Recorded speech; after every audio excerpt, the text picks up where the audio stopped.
Mr. Martinez Fischer. Mr. Speaker, will Chairman Bonnen yield for some questions? Gentleman yield for questions. Gentleman yields. Thank you, Speaker Phelan. Thank you, Chairman Bonnen. Congratulations, I'd say first. It sounds like a well put together budget, lots of input.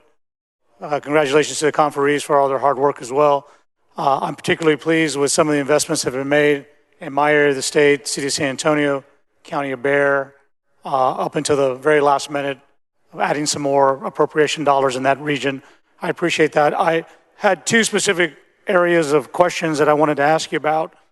I know you will recall that a few of us were involved in a very passionate discussion at some point with regard to how we spend federal dollars. And you may not remember because there are 100 voices in 100 different directions, but at some point we said, well, if limiting the authority to spend money when we're not in session, if the language isn't perfected, that, I made the suggestion, well, you can just write it in conference.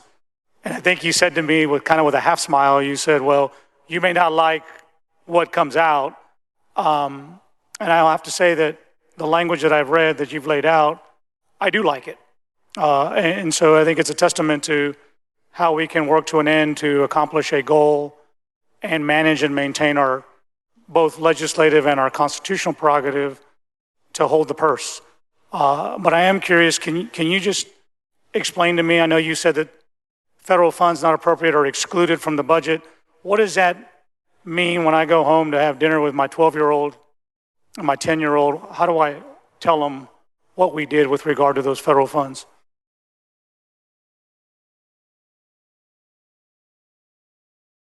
Yeah, thank you. We just had to turn the mic on.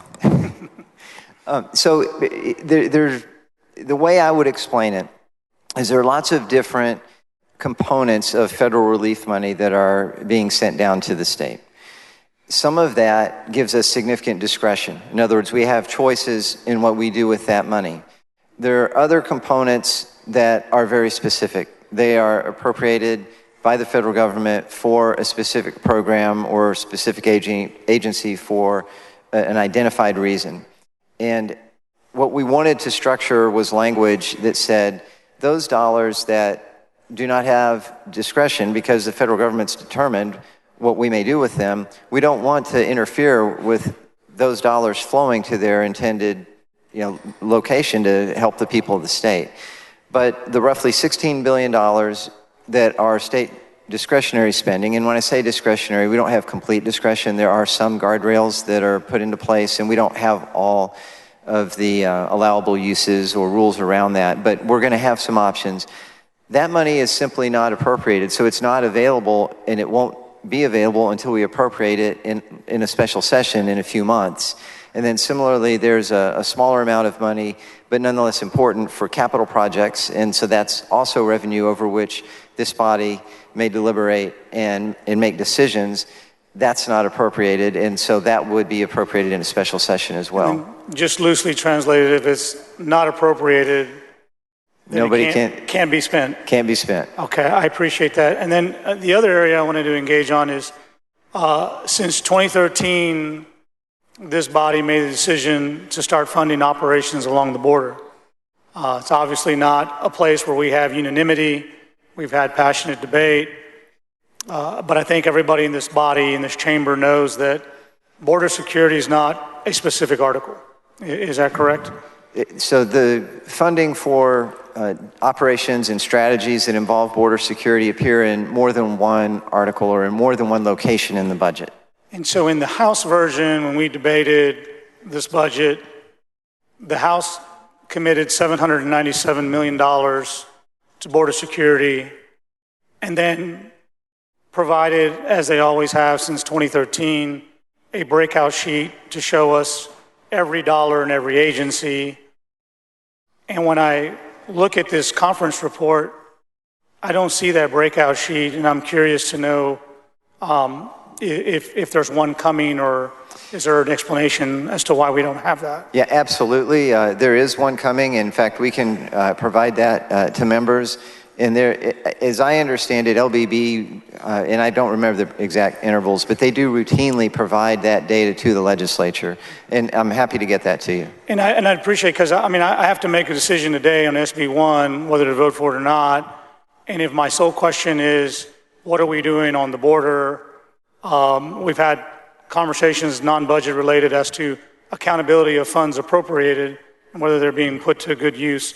But then we also have the transparency as to dollars allocated to know how much, when, and where. And so my cocktail napkin accounting tells me that when we look at the overall package for border security in both SB1 and HB2, that $797 million grows a little bit north of $1.1 billion. And I don't want to be wrong in that assessment, and a breakout sheet would tell me whether I'm wrong or not. Yep. Do you know what the overall mission on the border is going to cost in the biennium? Yes, so the information that I have at this time, it represents, to your point, roughly $1.1 billion. And obviously, much of that, a little bit less than $800 million, is at DPS. Some of that is through the governor's office to account for additional costs related to having troopers from around the state rotate through border regions. And then finally, as you're aware, we do have National Guard deployed, and we fund that through the Texas Military Department. And I appreciate that, because I was struggling with hiring 100 new troopers and then seeing in the SB1 budget really a net decrease in spending for the Department of Public Safety. And I was like, well, that doesn't pencil to me. How do we grow the department by 100 troopers for the border and then the department overall reduce? But then when you look at shifts in between SB1 and House Bill 2, I think you get there. So I take you at your word. I would appreciate, I'm sure everybody in the body would appreciate, a breakout as for anything that we can, because your work is not easy, and the work of the conferees and the committee is not easy. But I'll take you at your word that we will have something forthcoming just to get a sense of the $1.1 billion over the course of the interim or the biennium, that we know where it's going. Yeah. So, And I'm happy to provide that. thank you. Thank you.